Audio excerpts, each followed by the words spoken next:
Love life channel में आप सभी का स्वागत है, जहां पर आप सभी सुनते हैं बहुत ही इंटरेस्टिंग लव स्टोरीज।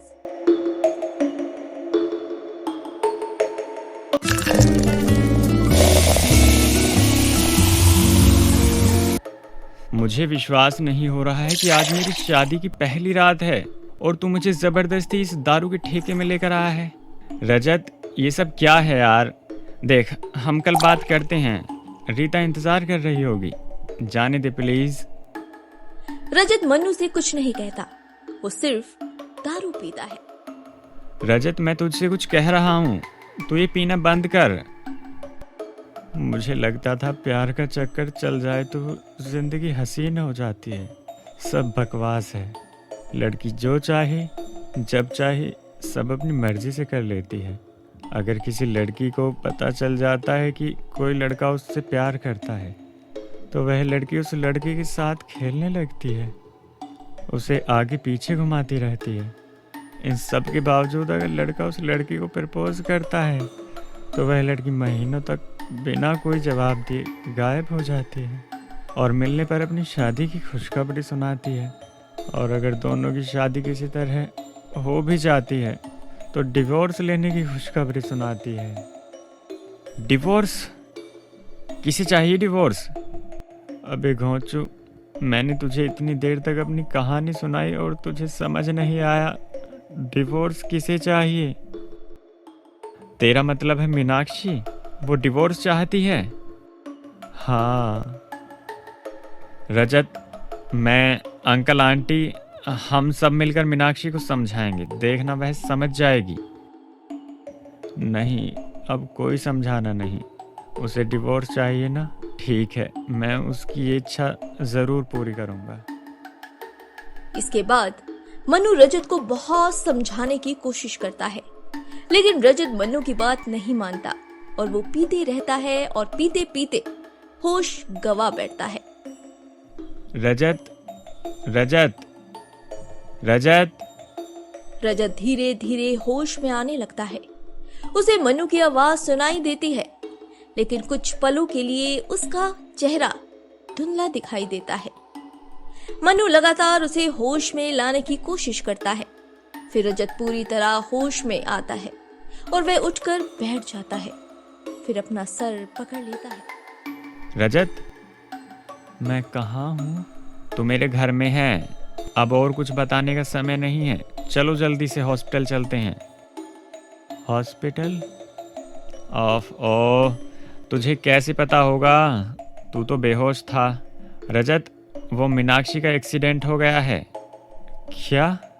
अभी हमारे पास बिल्कुल समय नहीं है, हमें जल्दी से हॉस्पिटल पहुंचना है। मैं रास्ते में तुझे सब बताता हूँ। इसके बाद रजत और मन्नू हॉस्पिटल जाने के लिए जल्दी से निकल जाते हैं। मन्नू रजत को सब कुछ बताता है। वह कहता है कि वह कल रात बेहोश हो गया, इसीलिए मन्नू उसे घर ले गया। तभी सुबह आंटी का फोन आया कि मीनाक्षी कहीं जा रही थी। तभी रास्ते में उसका एक्सीडेंट हो गया। मन्नू, सब ठीक तो है ना? यार, मुझे नहीं पता। कुछ देर बाद दोनों हॉस्पिटल पहुंचते हैं। तभी रजत भागते हुए हॉस्पिटल के अंदर जाता है और देखता है कि उसकी मम्मी, पापा और मीनाक्षी के परिवार वहां पर बैठा है। माँ, मीनाक्षी कहाँ है? बोलो ना माँ। बेटा, वो अंदर है। एक्सीडेंट से उसका एक पैर टूट गया है। और माँ, और क्या? माथे पर गहरी चोट लगी है। डॉक्टर ऑपरेशन कर रहे हैं, लेकिन कहा है कि अभी कुछ कह नहीं सकते। ये सब क्या हो गया माँ? क्या हो गया? मीनाक्षी ठीक तो हो जाएगी? बेटा, भगवान पर भरोसा रख, सब ठीक होगा। माँ, मैं अभी आ रहा हूँ। बेटा सुन तो। रजत, रजत। रजत वहां से निकल जाता है और एक मंदिर में जाता है। रजत भगवान के सामने हाथ जोड़कर घुटनों के बल बैठता है। उसकी आंखों से लगातार आंसू बहता है और वो मन ही मन भगवान से मीनाक्षी को ठीक करने के लिए प्रार्थना करता है। फिर कुछ देर बाद वापस हॉस्पिटल चला जाता है। और ऑपरेशन थिएटर के बाहर डॉक्टर का इंतजार करता है। करीब 6 घंटे के बाद डॉक्टर ऑपरेशन थिएटर से बाहर आते हैं। तब रजत पूछता है, डॉक्टर साहब, अब मीनाक्षी कैसी है? आप? मैं मीनाक्षी का हस्बैंड हूँ। मीनाक्षी कैसी है? देखिए, हमने पूरी कोशिश की है लेकिन पेशेंट का ब्रेन सपोर्ट नहीं कर रहा है। हमें अगले 72 घंटों तक इंतज़ार करना होगा। अगर मीनाक्षी को होश आ जाए तो ठीक है, नहीं तो क्या? मैं आपसे कुछ छुपाना नहीं चाहता हूँ। अगर 72 घंटे में पेशेंट को होश नहीं आया तो वो कोमा में चली जाएगी। क्या?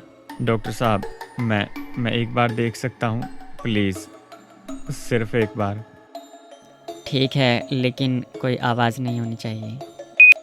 इसके बाद रजत अंदर जाता है, फिर धीरे धीरे मीनाक्षी के पास जाता है और उसके हाथ को आहिस्ते से थामते हुए उसके सामने बैठ जाता है। मीनाक्षी को ऐसी हालत में देखकर वह बहुत दुखी होता है।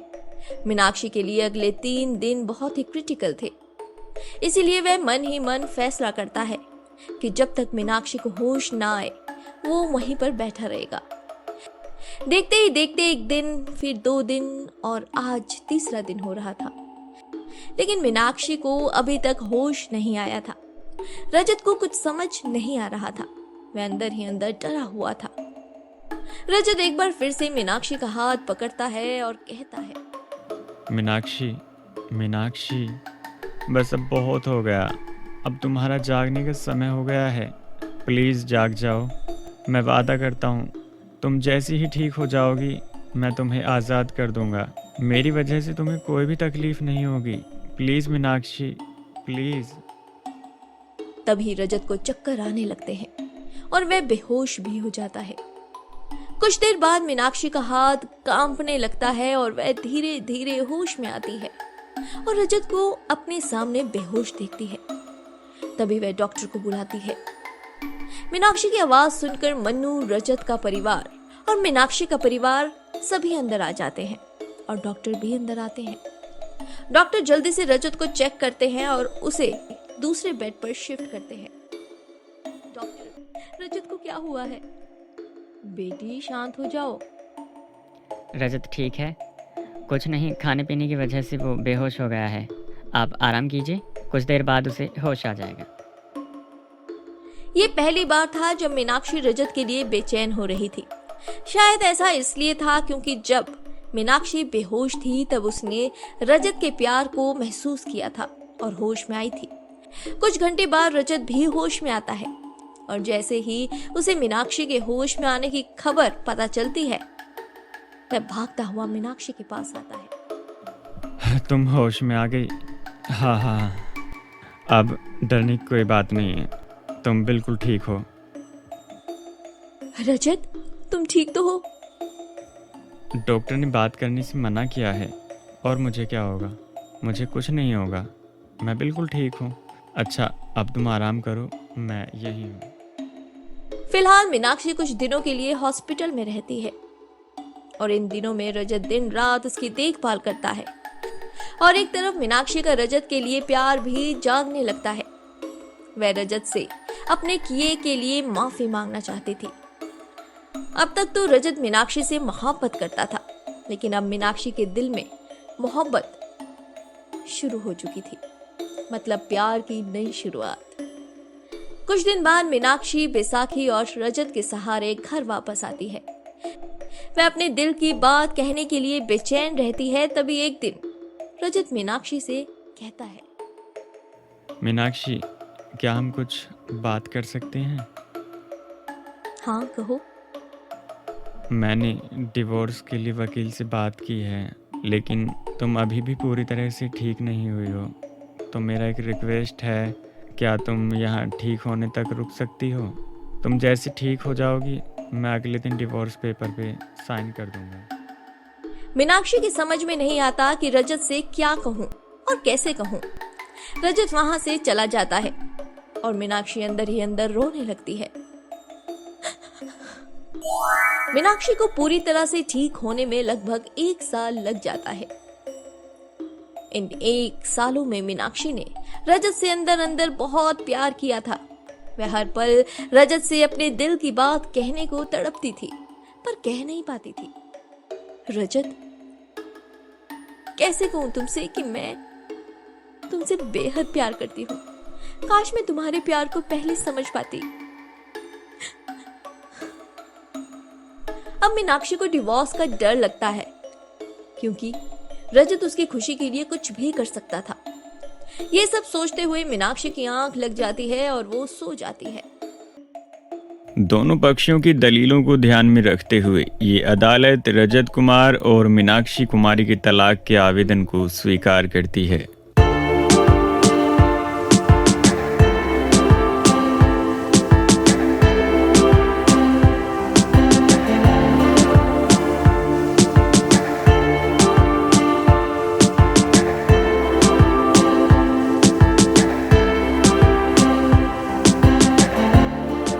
मीनाक्षी अचानक नींद से उठती है और देखती है कि वह घर में है।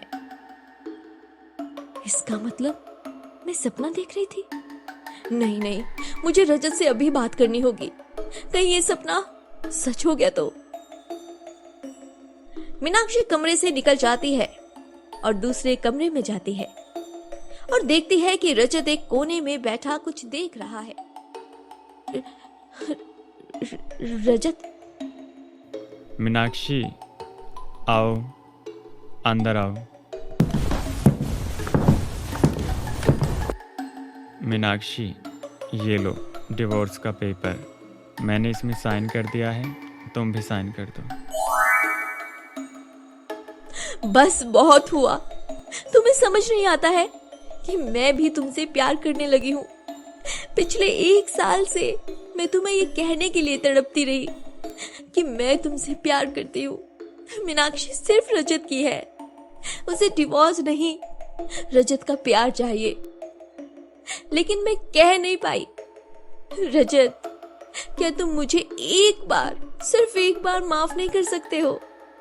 बोलो ना रजत, मैं कुछ भी करने के लिए तैयार हूँ, लेकिन प्लीज मुझे खुद से अलग मत करो। Please Rajat, I love you Rajat, I love you. बस अब एक और शब्द नहीं। मैं भी कितना पागल हूँ। जिस प्यार को पाने के लिए मैं सालों भटकता रहा, वही प्यार जब मेरे पास आने के लिए तड़प रहा था तो मैं उसे महसूस नहीं कर सका। मीनाक्षी, तुम्हें माफ़ी मांगने की कोई ज़रूरत नहीं है।